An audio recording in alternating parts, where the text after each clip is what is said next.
Welcome to Bite at a Time Books, where we read you your favorite classics one bite at a time.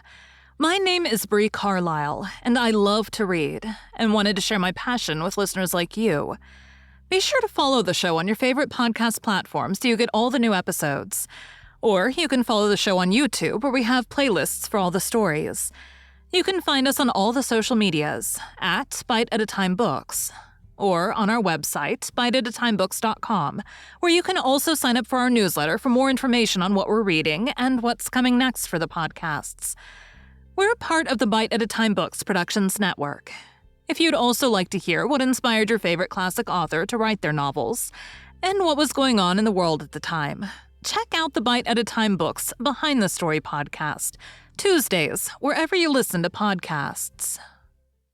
Today we'll be continuing The Adventures of Sherlock Holmes by Arthur Conan Doyle. The Boscombe Valley Mystery. Bite 1. We were seated at breakfast one morning, my wife and I, when the maid brought in a telegram. It was from Sherlock Holmes and ran in this way. "Have you a couple of dates to spare? I've just been wired for from the west of England in connection with Boscombe Valley tragedy. Shall be glad if you will come with me. Air and scenery perfect. Leave Paddington by the 11:15. "What do you say, dear?" said my wife, looking across at me. "Will you go?" "I really don't know what to say. I have a fairly long list at present." "Oh, Anne Struther would do your work for you. You've been looking a little pale lately. I think that the change would do you good, and you are always so interested in Mr. Sherlock Holmes's cases." "I should be ungrateful if I were not, seeing what I gained through one of them," I answered. "But if I am to go, I must pack at once, for I have only half an hour." My experience of camp life in Afghanistan had at least had the effect of making me a prompt and ready traveler. My wants were few and simple, so that in less than the time stated, I was in a cab with my valise, rattling away to Paddington Station. Sherlock Holmes was pacing up and down the platform, his tall, gaunt figure made even gaunter and taller by his long gray traveling cloak and close-fit cloth cap. "It really is very good of you to come, Watson," said he. "It makes a considerable difference to me, having someone with me on whom I can thoroughly rely. Local aid is always either worthless or else biased. If you will keep the two corner seats, I shall get the tickets." We had the carriage to ourselves, save for an immense litter of papers which Holmes had brought with him. Among these he rummaged and read, with intervals of note-taking and of meditation until we were past reading. Then he suddenly rolled them all into a gigantic ball and tossed them up onto the rack. "Have you heard anything of the case?" he asked. "Not a word. I've not seen a paper for some days. The London press has not had very full accounts. I've just been looking through all the recent papers in order to master the particulars. It seems, from what I gather, to be one of those simple cases which are so extremely difficult." "That sounds a little paradoxical." "But it is profoundly true. Singularity is almost invariably a clue. The more featureless and commonplace a crime is, the more difficult it is to bring it home. In this case, however, they've established a very serious case against the son of the murdered man." "It is a murder, then?" "Well, it is conjectured to be so. I shall take nothing for granted until I have the opportunity of looking personally into it. I will explain the state of things to you as far as I've been able to understand it, in a very few words. Boscombe Valley is a country district, not very far from Ross in Hertfordshire. The largest landed proprietor in that part is a Mr. John Turner, who made his money in Australia and returned some years ago to the old country. One of the farms which he held, that of Hatherley, was let to Mr. Charles McCarthy, who was also an ex-Australian. The men had known each other in the colonies, so that it was not unnatural that when they came to settle down, they should do so as near each other as possible. Turner was apparently the richer man, so McCarthy became his tenant, but still remained, it seems, upon terms of perfect equality, as they were frequently together. McCarthy had one son, a lad of 18, and Turner had an only daughter of the same age, but neither of them had wives living. They appear to have avoided the society of the neighboring English families, and to have led retired lives, though both the McCarthys were fond of sport, and were frequently seen at the race meetings of the neighborhood. McCarthy kept 2 servants, a man and a girl. Turner had a considerable household, some half-dozen at the least. That is as much as I've been able to gather about the families. Now for the facts. On June 3rd, that is, on Monday last, McCarthy left his house at Hatherley about 3 in the afternoon and walked down to the Boscombe pool, which is a small lake formed by the spreading out of the stream which runs down the Boscombe Valley. He had been out with his serving man in the morning at Ross, and he had told the man that he must hurry as he had an appointment of importance to keep at 3. From that appointment, he never came back alive. From Hatherley farmhouse to the Boscombe pool is a quarter of a mile, and 2 people saw him as he passed over this ground. One was an old woman, whose name is not mentioned, and the other was William Crowder, a gamekeeper in the employ of Mr. Turner. Both these witnesses depose that Mr. McCarthy was walking alone. The gamekeeper adds that within a few minutes of his seeing Mr. McCarthy pass, he had seen his son, Mr. James McCarthy, going the same way with a gun under his arm. To the best of his belief, the father was actually inside at the time, and the son was following him. He thought no more of the matter until he heard in the evening of the tragedy that had occurred. The 2 McCarthys were seen after the time when William Crowder, the gamekeeper, lost sight of them. The Boscombe pool is thickly wooded round, with just a fringe of grass and of reeds round the edge. A girl of 14, Patience Moran, who's the daughter of the lodgekeeper of the Boscombe Valley estate, was in one of the woods picking flowers. She states that while she was there, she saw at the border of the wood and close by the lake Mr. McCarthy and his son, and that they appeared to be having a violent quarrel. She heard Mr. McCarthy, the elder, using very strong language to his son, and she saw the latter raise up his hand as if to strike his father. She was so frightened by their violence that she ran away and told her mother when she reached home that she had left the 2 McCarthys quarreling near Boscombe Pool, and that she was afraid that they were going to fight. She had hardly said the words when young Mr. McCarthy came running up to the lodge to say that he had found his father dead in the wood, and to ask for the help of the lodgekeeper. He was much excited, without either his gun or his hat, and his right hand and sleeve were observed to be stained with fresh blood. On following him, they found the dead body stretched out upon the grass beside the pool. The head had been beaten in by repeated blows of some heavy and blunt weapon.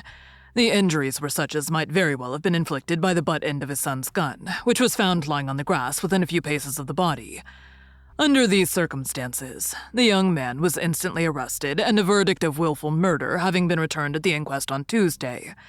He was on Wednesday brought before the magistrates at Ross, who have referred the case to the next assizes. Those are the main facts of the case as they came out before the coroner and the police court. I could hardly imagine a more damning case, I remarked. If ever circumstantial evidence pointed to a criminal, it does so here. Circumstantial evidence is a very tricky thing, answered Holmes thoughtfully. It may seem to point very straight to one thing, but if you shift your own point of view a little, you may find it pointing in an equally uncompromising manner to something entirely different. It must be confessed, however, that the case looks exceedingly grave against the young man, and it is very possible that he is indeed the culprit.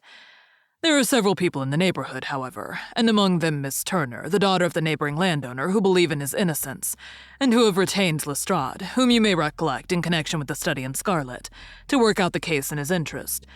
Lestrade, being rather puzzled, has referred the case to me, and hence it is that 2 middle-aged gentlemen are flying westward at 50 miles an hour instead of quietly digesting their breakfasts at home.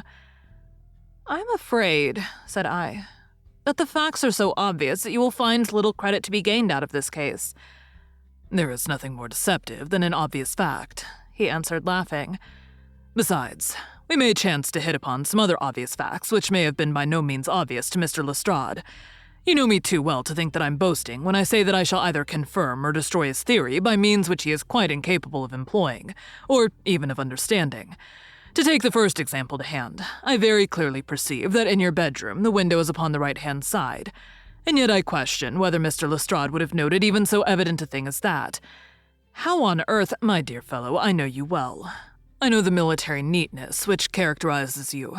You shave every morning, and in this season you shave by the sunlight, but since your shaving is less and less complete as we get further back on the left side, until it becomes positively slovenly, and we get round to the angle of the jaw, it is surely very clear that that side is less illuminated than the other. I could not imagine a man of your habits looking at himself in an equal light and being satisfied with such a result. I only quote this as a trivial example of observation and inference. Therein lies my métier, and it is just possible that it may be of some service in the investigation which lies before us. There are 1 or 2 minor points which were brought out in the inquest, and which are worth considering. What are they? It appears that his arrest did not take place at once, but after the return to Hatherley Farm. On the Inspector of Constabulary informing him that he was a prisoner, he remarked that he was not surprised to hear it, and that it was no more than his deserts. This observation of his had the natural effect of removing any traces of doubt, which might have remained in the minds of the coroner's jury. It was a confession, I ejaculated. No, for it was followed by a protestation of innocence. Coming on the top of such a damning series of events, it was at least a most suspicious remark. On the contrary, said Holmes, it is the brightest rift which I can at present see in the clouds. However innocent he might be, he could not be such an absolute imbecile as not to see that the circumstances were very black against him. Had he appeared surprised at his own arrest, or feigned indignation at it, I should have looked upon it as highly suspicious, because such surprise or anger would not be natural under the circumstances, and yet might appear to be the best policy to a scheming man. His frank acceptance of the situation marks him as either an innocent man, or else as a man of considerable self-restraint and firmness. As to his remark about his deserts, it was also not unnatural if you consider that he stood beside the dead body of his father, and that there is no doubt that he had that very day so far forgotten his filial duty as to bandy words with them, and even, according to the little girl whose evidence is so important, to raise his hand as if to strike him. The self-reproach and contrition which are displayed in his remark appear to me to be the signs of a healthy mind, rather than of a guilty one. I shook my head. Many men have been hanged on far slighter evidence, I remarked. So they have, and many men have been wrongfully hanged. What is the young man's own account of the matter? Thank you for joining Bite at a Time Books today, while we read a bite of one of your favorite classics. Again, my name is Bree Carlile, and I hope you come back tomorrow for the next bite of the adventures of Sherlock Holmes. If you enjoyed our show, be sure to follow us so you get all the new episodes. We would also love for you to drop us a rating on your favorite podcast platform. You can catch us on all the social medias at Bite at a Time Books, or check out our website, biteatatimebooks.com, where you can sign up for our newsletter. Our show is part of the Bite at a Time Books Productions Network. If you would also like to hear about the authors who write the books we read on the show, check out the Bite at a Time Books Behind the Story podcast, wherever you listen to podcasts, or on biteatatimebooksbehindthestory.com.